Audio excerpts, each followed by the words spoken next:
इश्तियाक अहमद है। मैंने इस साल यूपीएससी में 142nd रैंक सिक्योर किया है। मेरी स्कूलिंग जो है वो यवतमाल महाराष्ट्र से ही हुई है। प्राइमरी मेरी जो है वो जफ़रनगर की ज़िला परिषद स्कूल से कंप्लीट हुई है। उसके बाद हाई स्कूल मैंने गवर्नमेंट कॉलेज से अपनी कंप्लीट की है। ग्रेजुएशन जो है वो मैंने पुणे के आज़म कैंपस से अपनी कंप्लीट की थी बीएससी मैथमेटिक्स में। 12th के बाद ही मैंने ये डिसाइड कर लिया था कि मुझे यूपीएससी करनी है। इंस्पिरेशन इसकी मुझे अपने मामू के थ्रू मिली, जो सेवा एनजीओ के सेक्रेटरी है। उन्होंने मुझे जो है वो इंट्रोड्यूस करवाया कि एक आईएएस ऑफिसर होता क्या है, उसके लिए आपको किस तरीके से प्रिपरेशन करनी है, ये सब चीज़ें। तो मैंने वहाँ से डिसाइड कर लिया था कि मुझे अब यूपीएससी करनी है। तो फिर ग्रेजुएशन के फ़ौरन बाद ही जो है वो मैंने अपनी प्रिपरेशन स्टार्ट कर दी थी यूपीएससी के लिए। पहले मैंने जो है वो अपना फर्स्ट अटैम्प्ट मुंबई से दिया था, हज हाउस से। सेकेंड अटैम्प्ट के लिए से मैं दिल्ली चली गई, जिसमें हमदर्द स्टडी सर्कल से जो है वो मैंने अपना सेकेंड अटैम्प्ट दिया। और फाइनली जो मेरा ये वाला अटैम्प्ट रहा है, जिसमें मुझे फाइनली सक्सेस मिली है, वो मैंने जामिया मिल्लिया इस्लामिया से दिया है, आरसीए में। मेरी ये जो पूरी जर्नी रही है उसमें बहुत सारे उतार चढ़ाव रहे हैं, लेकिन जो है मेरी फैमिली का सपोर्ट बहुत ज़्यादा इसमें रहा है, स्पेशली मेरे पेरेंट्स का।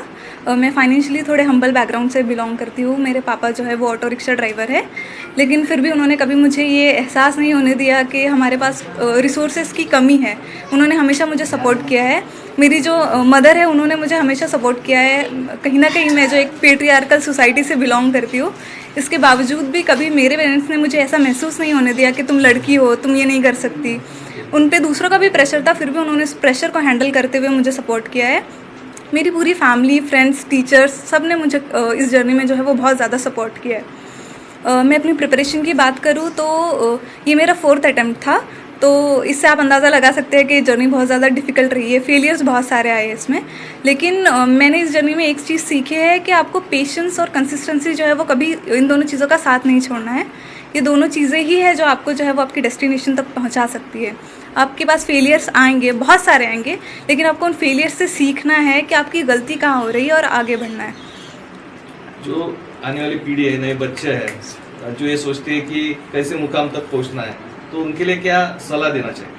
मैं यही कहना चाहूँगी कि आप कभी ये मत सोचें कि आपने जो सपना देखा है वो पूरा होगा या नहीं। कभी कभार ऐसा होता है कि हमारे पास जो है वो बहुत सारे बैरियर्स होते हैं। कभी फाइनेंशियली जो है वो हम अच्छे स्ट्रॉन्ग बैकग्राउंड से बिलोंग नहीं करते, तो हम सोचते हैं हम कर नहीं पाएंगे, लेकिन कहीं ना कहीं से आपको सपोर्ट मिल ही जाता है। अगर मैं अपना एग्जाम्पल दूँ तो जो सेवा एनजीओ है, उसके थ्रू जो है वो मुझे बहुत फाइनेंशियली सपोर्ट मिला है। इस तरह से मदद जो है वो आती रही है। मेरे पेरेंट्स ने मुझे हमेशा बहुत ज़्यादा सपोर्ट किया है। तो आपको कभी अपने सपने का जो है वो छोड़ नहीं देना चाहिए, उसके लिए हमेशा कोशिश करती रहनी चाहिए। और फेलियर्स चाहे जितने भी आए, आपको कभी उनसे डरना नहीं है। उसको एक सबक की तरह लेना है कि इससे आप कुछ सीख रहे हो, कुछ इम्प्रूव करने की आपके पास एक अपॉर्चुनिटी है, जिसको आप जो है वो अपनी लाइफ में अप्लाई करके आगे बढ़ सकते हो। जिला परिषद के स्कूल है, उसमें भी उर्दू मीडियम है।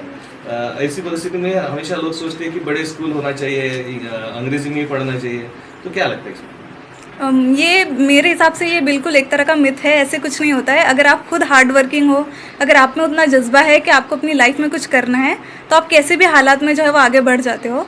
और स्कूल हमेशा से एक बहुत इंपॉर्टेंट पार्ट होता है आपकी लाइफ में कुछ सीखने के लिए। आप में खुद में वो जज्बा होना चाहिए कि आप उस अपॉर्चुनिटी को एक्सप्लॉइट कर पाए और उससे सीख पाए।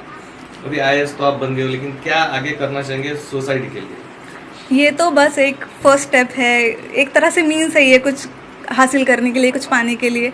तो ये एक तरह से मेरे लिए मीन्स है कि मैं सोसाइटी को सर्व कर सकूँ, सोसाइटी में जो अंडर प्रिविलेज सेक्शन है उनके लिए कुछ कर सकूँ, स्पेशली गर्ल्स के लिए, क्योंकि मैं रिलेट कर सकती हूँ कि एक लड़की के लिए कितना मुश्किल होता है आगे बढ़ना और कुछ अचीव करना।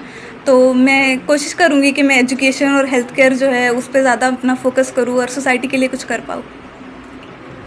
हमने सुने कि आपका खुद का घर भी नहीं है, तो पढ़ाई के लिए जैसा जो भी बोलना है बाकी बच्चों को, बहुत सारे लोग बोलते हैं कि भाई पैसा लगता पढ़ाई के लिए वगैरह, तो उसके बारे में आप क्या बोलना चाहेंगे? देखिए, ये सारी तो सेकेंडरी चीज़ें होती है। आपको खुद का घर चाहिए, पैसा चाहिए, ये सब होते हुए भी अगर आपके पास अपना खुद का ही कोई जज्बा नहीं है आगे बढ़ने का, आप में खुद में ही वो लगन नहीं है कुछ करने की, तो आप कुछ नहीं कर सकते। अगर आपके पास वो जज्बा है, अगर आप जो है वो हार्ड वर्किंग है, अगर आप सोचते हैं कि आप कुछ अचीव करना चाहते हैं और उसके लिए कोशिश करते हैं, तो फिर रिसोर्सेज तो कहीं ना कहीं से आ ही जाते हैं। हम ऐसी सोसाइटी में रहते हैं, इसके लिए हमें ग्रेट